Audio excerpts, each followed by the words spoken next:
Hey everyone, and welcome to our Essential Crypto Tips video. In this video, I'm going to be covering our top 5 crypto tips to help you avoid making some very common beginner mistakes when first getting into the market. A lot of these are mistakes that both Lewis and I made when first investing in crypto, so now you get to benefit from our trial by fire learning. So without further ado, let's get to the tips. Essential crypto tip number 1.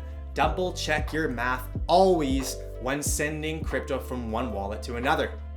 Before you send any amount of crypto to another wallet, always a good practice to double check those last 4 letters to make sure that you have the correct wallet address. This might seem like a no-brainer, but a lot of us, when we're in our busy lives, we might be just trying to move crypto from one platform to another, one wallet to another, and we forget to actually verify we got the proper wallet address. Always a good practice to do. Always helps you ensure that you're sending it to the right wallet, and then you can rest easy and not have to deal with any of those repercussions of sending it somewhere you didn't mean to. Essential crypto tip number 2. When transferring crypto from one wallet to another, you can always start small. So again, if you're sending large amounts of money in the form of crypto from one wallet to another, it might be a little bit helpful to just send a little teeny tiny bit first, just to verify that yes, I got the right wallet address, everything is good to go. When you've received that teeny tiny amount of crypto in your wallet address, then you can go ahead and send the full amount, knowing yes, it's in the right place. This also works really well for, say, if you're sending crypto to your friend over in Zimbabwe, or if you're making a payment, you want to make sure you're sending it to the right place. So send a small amount to your friend, to your business associate, so that they can confirm they received it, and then you can send the full amount after that. Let's move on to essential crypto tip number 3. Make sure you have the right network selected when sending your crypto. Again, might seem like a no-brainer, but this is something that's very, very important. Make sure you have the proper network selected when moving your crypto from one wallet to another. The nice thing is that usually the exchange or the wallet will auto default to the proper network when you're sending the crypto, but always a good practice just to double check it so that you make sure that everything is lined up. Okay, so coming in at the number 4 spot of our essential crypto tips, make sure your wallet actually holds the coin that you're sending it to. Again, no brainer, but it is a brainer because this happens all the time. I've actually done it myself. I have dear friends who have done it, who have sent crypto to a particular wallet. Say, let's go with Ledger Nano S. We send it to our Ethereum address on the Ledger, and it's an ERC20 token, so the Ledger should hold it, right? Well, in theory, yes, it does, but it might not actually have application support for the Ledger Nano S, so it might actually not show up on your Ledger Nano S. Now, the good news is it's actually still there. It's still associated with your wallet. For example, let's say we send some Cell over to our Ledger Nano S. It can still be held on that Ethereum network, on that Ethereum wallet, but what it can't do is it won't show up in the wallet when you look at all your different tokens. So we have to always confirm that yes, this wallet both holds the coin and then it actually supports that application so we can actually access those coins. There is a nice workaround. In this case, you can always connect your wallet, your Ledger wallet, up to My Ether wallet, also known as Mu. And through that connection, you can then access coins that aren't supported through the Ledger Live application.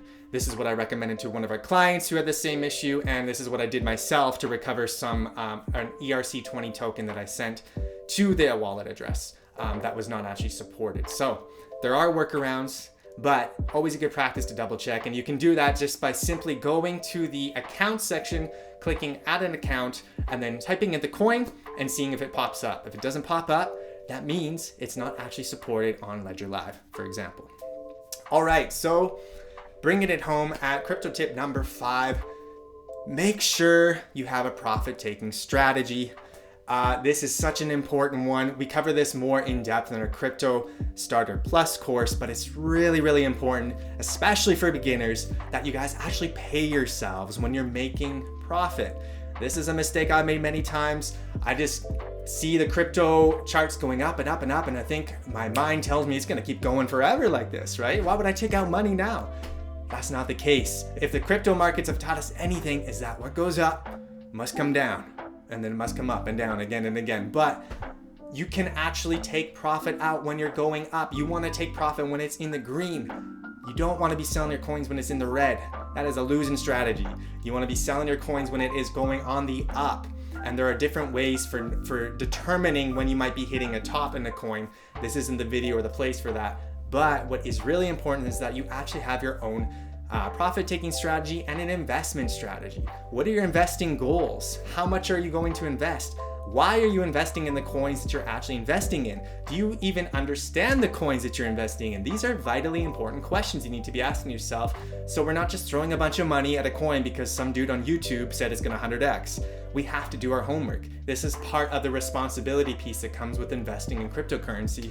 And the beautiful thing about it is you're gonna have a lot more long-term investing success when you put some time and effort into crafting an investment plan.